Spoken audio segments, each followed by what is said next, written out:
Hello again. Still in Mexico City, still analyzing this 49ers win over the Cardinals. Hope everybody's doing well back in the Pacific time zone or wherever you may be. I'm looking forward to being back in San Francisco tonight after this flight on Aeromexico, direct from Mexico City to SFO. As you have seen in the title, it's time to take Lombardi's look back with a peek at some of the stuff that might have gone under the radar in this game for the 49ers, a very impressive two-way win over the Arizona Cardinals. And, the first thing is that the wow run blocking is back. We all saw Trent Williams steamrolling Budda Baker, but I hope that you saw Jake Brendel steamrolling Budda Baker too. That was on Deebo Samuel's 39-yard touchdown run. Jake Brendel is 30-plus yards past the line of scrimmage, and he's there matched up, obviously, against a much smaller guy that far past the line of scrimmage, which is impressive in and of itself. And Jake Brendel just took out Budda Baker. It reminded a lot of people of the Joe Staley play against the New Orleans Saints in the 2012 NFC playoffs, the divisional round, right? 2011 season, January 2012 playoffs. Joe Staley way out in front of Alex Smith on the quarterback sweep. That was impressive. Well, this might have been even more impressive because Brendel from his center position, again, was 30-plus yards downfield. And to me, this has much bigger ramifications for the 49ers because, A, their pass protection has been awesome on the interior so far this year. There are 14 guards who have yet to give up a sack. Two of those guards are Spencer Burford and Aaron Banks. But quietly, the new center, Jake Brendel, has been really good in pass protection as well. And a lot of people were freaking out after the 49ers saw Alex Mack retire. They thought that the pass protection would be a train wreck on the inside. But Jake Brendel, who came out of UCLA in 2016 with an awesome athleticism profile, but he was slightly undersized, right? He was in the high 280s, needed to put on some weight. Jake Brendel has been a better pass protector than a run blocker so far this season. Well, I think a lot of that turned on its head in this game against the Cardinals. Wow, run blocking was back for the 49ers. And maybe it was because pass set up the run and put the 49ers offensive linemen on a good platform to run block against an Arizona defense that wasn't sure what was coming. But whatever it was, the formula clicked. And we had Trent Williams steamrolling people downfield. We had Jake Brendel steamrolling people downfield. And you combine that type of run blocking with the type of pass protection that the 49ers have already been getting from their offensive line, and Mike McGlinchey was good in this game as well, I should add, well, then you have a balanced offense. If you're balanced up front, you give yourself a chance to be balanced when it comes to execution in both the run and the pass game, and that's exactly what the 49ers did yesterday. Remember, the wildest set of statistics in this game were that the 49ers passed on 14 of 15 downs to end the first half and then ran on 7 of 8 downs to start the second half. So they went from one extreme over here totally to the other extreme, and they were successful using both extremes, which is the sign of balance in an offense. Why don't I show you guys where the 49ers have been balance-wise ever since picking up Christian McCaffrey, who obviously has done a lot of damage in the slot. But this is the pass and rush efficiency chart. Drop back EPA per play, and we can hide this so you can see the key there at the bottom. Drop back efficiency is going to be on the horizontal x-axis. Running efficiency is going to be on the y-axis. So you want to be up and to the right. The further to the right you are, the better at passing you've been. The further up you are, the better at running the football you've been. Ever since picking up Christian McCaffrey in week 8, look where the 49ers are. Only the Dolphins are further to the right.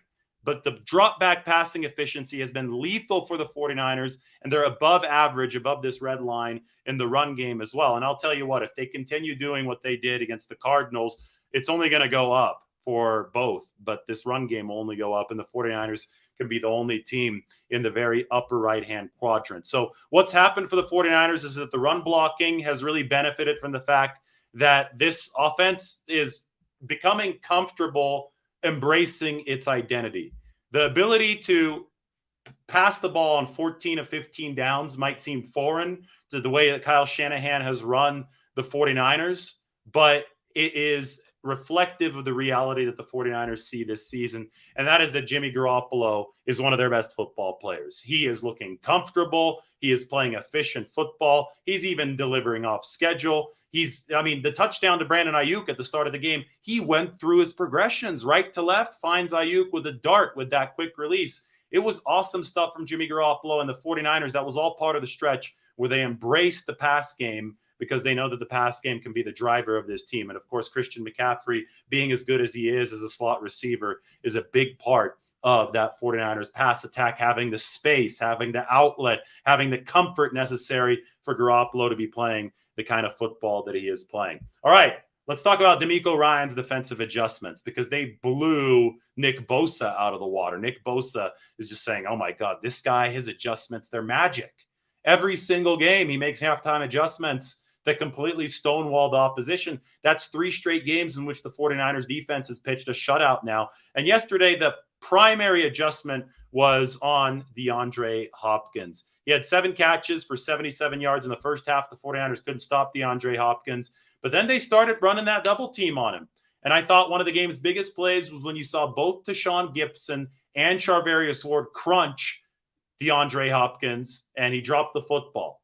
The 49ers physically administered a double team on the most potent Arizona weapon downfield. And when they laid the wood on that double team, a crunching hit, sandwich hit from Tashaun Gipson and Charvarius Ward, they changed the course of this football game, and Hopkins didn't do all too much damage down the stretch. Now, speaking of Tashaun Gipson, he made a hell of a stop on James Conner on a play where it looked like Conner was going to have a lot of room to run, turn the corner. I thought could have changed the complexion of this game as well. Tashaun Gipson in space made a hell of a stop. And that's big news for the 49ers because they're getting good safety play from both Gipson and Talanoa Hufanga that allows them to flex Jimmy Ward out into the slot. And for anybody who said that Jimmy Ward shouldn't be playing the slot, well, he had an interception yesterday, the 5th of his career. It looks like that's working out just fine for the 49ers. Truth of the matter is, I've made videos, I've written about this. Jimmy Ward in the slot is the option that makes the most sense for the 49ers. You have to put your best cover guy in there.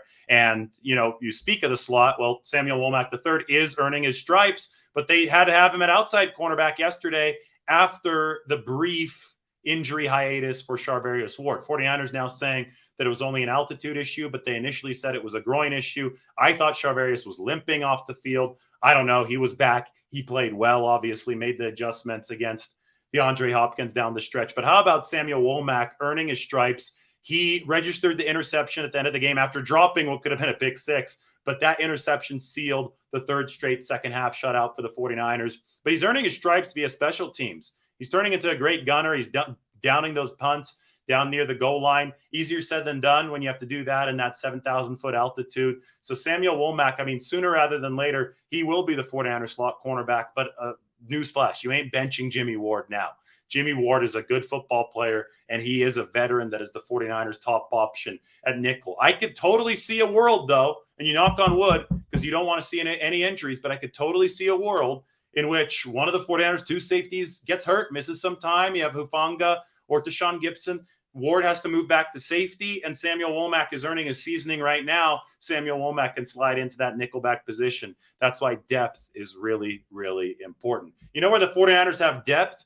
Edge rusher. Charles Omenihu had 8 pressures yesterday to lead the 49ers. If you look at pass rush productivity up on PFF, Omenihu's ranked number 11 of all edge rushers now in that metric, which combines pressures, sacks, hits, all that into a formula.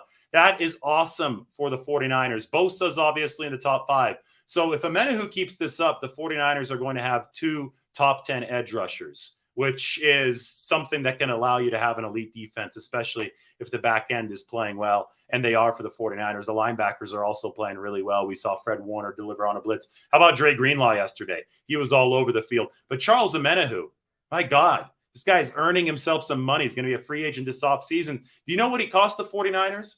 A 6th-round pick. Here's a top 11 edge rusher who cost the 49ers a 6th-round pick. That is the glory of Chris Kasarik. That's the glory of having a good locker room, a team that could culturally elevate players, right? You have the team cultures there. Guys rise. The rising tide lifts all boats.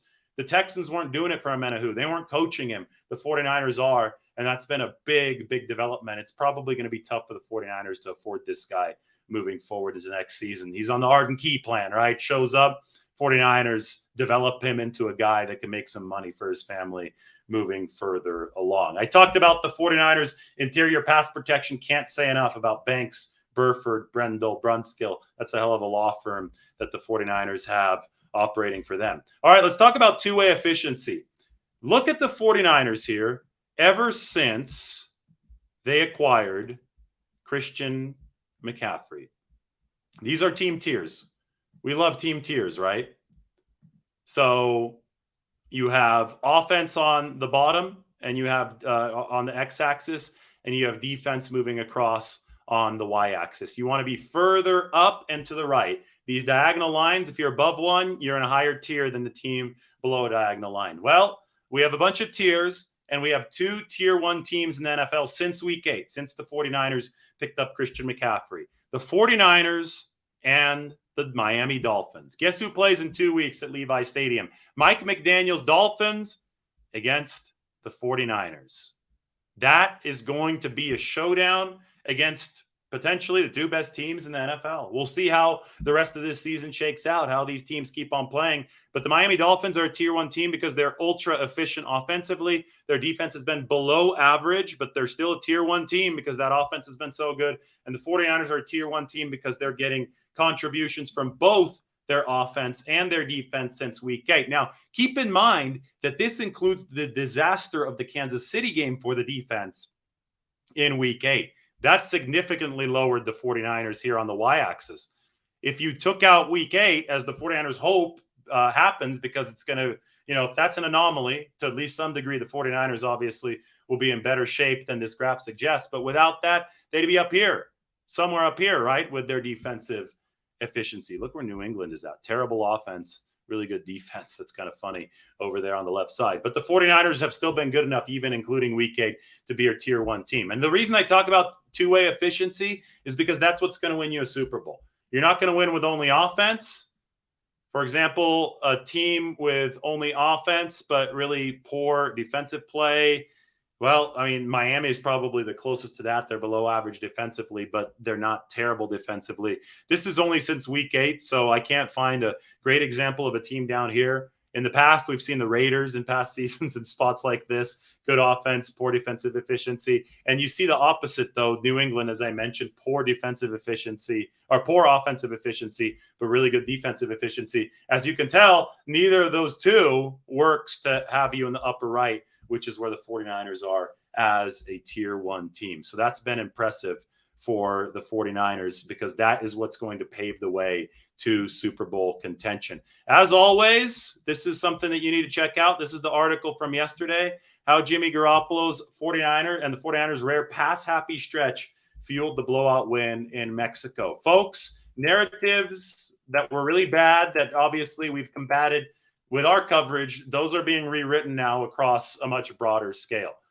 The 49ers have never won despite Jimmy Garoppolo. They've won because of him. And in this fantasy football era, people I don't think, compute that as well. They see 200 yards passing instead of 380 yards passing, and they automatically think that the quarterback is somehow dragging the team down. But it's about efficiency. It's about converting third downs. It's about making the glue plays to win. And there's a reason why the 49ers have won with Jimmy Garoppolo and lost without him.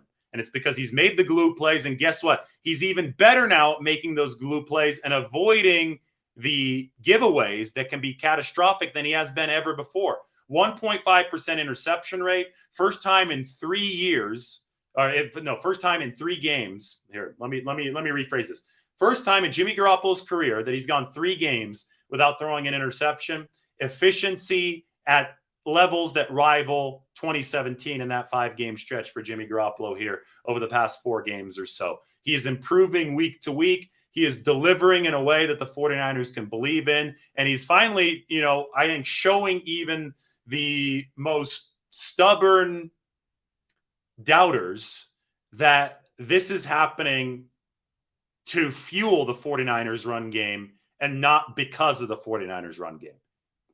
The 49ers pass attack is ranked number 2 DVOA since McCaffrey showed up. It's ranked higher than the run by any split that you take of this 2022 season. So it's been Garoppolo delivering at key junctures, third down, red zone, you name it, efficiency-wise, to set the running attack up And we saw that on absolutely pristine display against the Arizona Cardinals, where the 49ers went 14 passes and 15 plays as pass set up the run. Yesterday, I put it up on the screen. Pass set up the run. So if you want to check out the article, I talked to Jimmy about all of this in the locker room yesterday. It was a lot of fun. I'm going to put it up there in the chat section. And this is a good one. This is from Tom61. Thank you for the tip, $10. He says, Jimmy has a quarterback coach now, and that has made all the difference in the world for him. Brian Greasy. Brian. I mean, and they have like a quarterback coach by committee situation going on, right? Where they're getting stuff from Clay Kubiak in that role. They're getting stuff from Bobby Slowick in that role. Anthony Lynn is on this team. Kyle Shanahan obviously works with the quarterbacks. I think that's a great point with the quarterback coach situation. That man says 8959 that McGlinchey did not have an snap play yesterday. Yeah, Mike McGlinchey was good. Trent Williams told me after the game, we were talking, and he said, it's very rare that you get in a huddle and you look around and you don't see a single weakness out of the 11 guys. And he said that that's the case with the 49ers right now. That offense put up 38 points, and it's because they're solid across the board. They're loaded with talents at the skill positions, but especially, as far as just overall non-weakness depth, like you look at the whole team, right? There's no glaring weakness on this 49ers team. Yes, Mike McGlinchey's pass protection has been an issue and still will be an issue if the 49ers are getting too drop back heavy against defenders with their ears pinned back. But he's a plus run blocker, and he's been able to execute decent enough pass protection when the 49ers are on schedule for me to say that's not a massive glaring hole on this 49ers team. It obviously is a concern in certain situations, but as Trent Williams said yesterday, this team, you look at that huddle and all 11 guys are very capable, and that was on display against Arizona yesterday.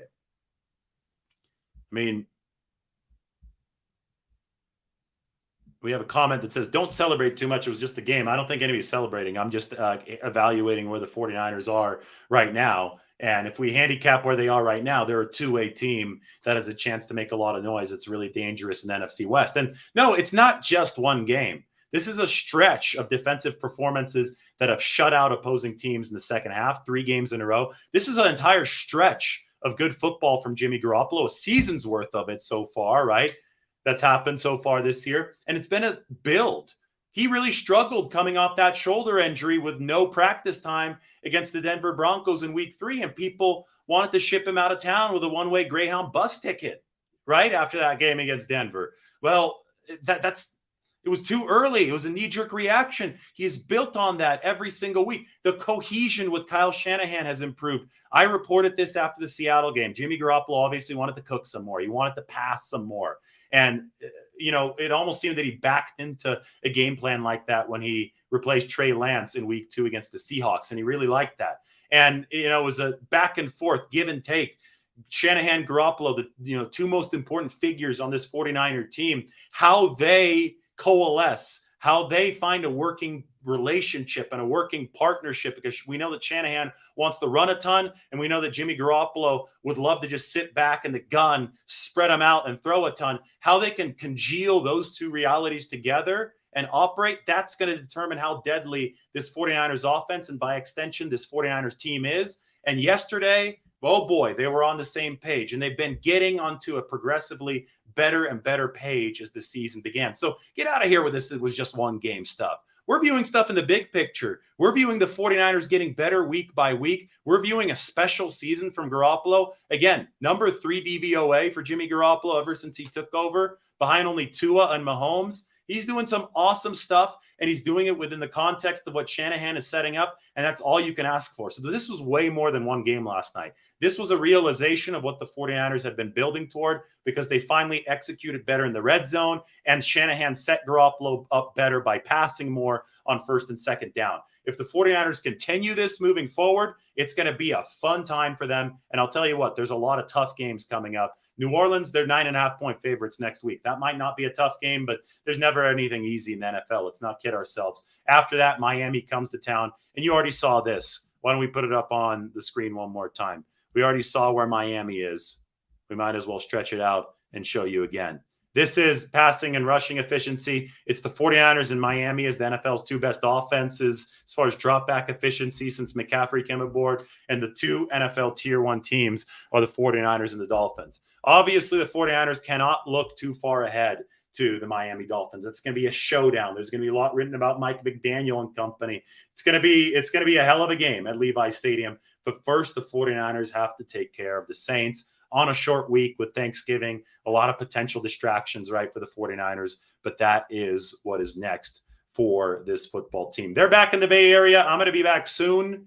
I'm going to be flying here from Mexico City after I have another meal, tweet out a few more things, watch a bit more game tape. Should be a lot of fun. Appreciate all your questions. There is nothing easy in the NFL. I see that some of you are responding to that in the chat sections. So that Miami game, I can't wait either. But if you're a football team in NFL, you can't be thinking that game because you got Miami, you have Tampa Bay, you have Seattle. You could get way out in front of yourself, and then you could lose the really winnable games. And the 49ers have struggled when they've come home from some of these longer trips, right? They're in Colorado this week, which, by the way, paid off big time. I mean, I'm talking about unheralded heroes. 49ers gave the game ball to their ownership, to the Yorks yesterday, for not being afraid to spend some money, to post the team up in Colorado Springs for the whole week, because the Cardinals ownership didn't do that, right? And the Cardinals quit yesterday because they were too tired in 7,300-foot altitude. So the 49ers really appreciated what their own ownership brought to the table, and that helped them get a win, move to 6-4. They are now in first place in the NFC West. Somebody wants Jimmy to keep on getting his roses. You know, I'm just fair to Jimmy Garoppolo the whole time. All these years, I'm just fair. You know, everybody wants to trash QBs, especially Jimmy Garoppolo, because of a bad play here, a bad play there, a bad game there, and they refuse to look at the big picture, and that football is a team sport, and that Jimmy Garoppolo has been very good for the 49ers whenever he's been healthy. It's come down to health, and he's been healthy this year, and he's been even better than ever. I'll do a case study of that this year. Is this Jimmy Garoppolo better than the 2017 Jimmy Garoppolo? You know, he might not be as dynamic. He's a little bit more constrained within the bounds of the offense, which Kyle Shanahan loves. That means that relationship is going better, but he's throwing fewer picks. And Christian McCaffrey helps that because he spaces the field even as a decoy, but he plays that slot position so well. And, you know, the way that he serves as an outlet for Jimmy Garoppolo reduces the panic interception opportunities when the pass protection fails a little bit.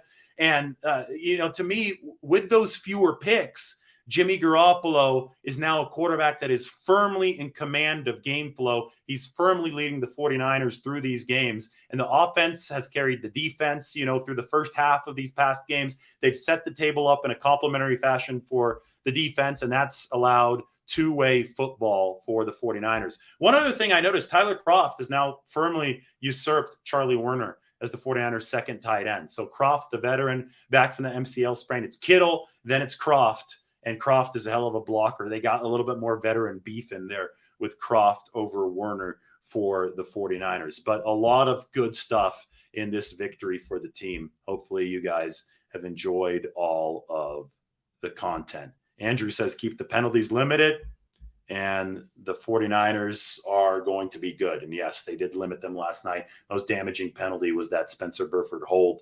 They almost got out of that hole, right? But Brandon Ayuk slipped on some of that wet turf. All right, I have to get going, guys. They're going to make me check out of the hotel here pretty soon. So everybody, like the video, subscribe to the channel. Obviously, subscribe to The Athletic. You've got that article that I put up on the screen. Why don't I do it one more time? There you go. Jimmy Garoppolo and the 49ers fueled the blowout win with a rare pass-happy stretch. Balanced offense, balanced football, offense, defense, complementary ball. 49ers are Super Bowl contenders. They can shout it from the rooftops right now. Buckle up. It's going to be a fun last several games of this regular season moving forward as the 49ers are now in first place in the NFC West. Thanks for the support.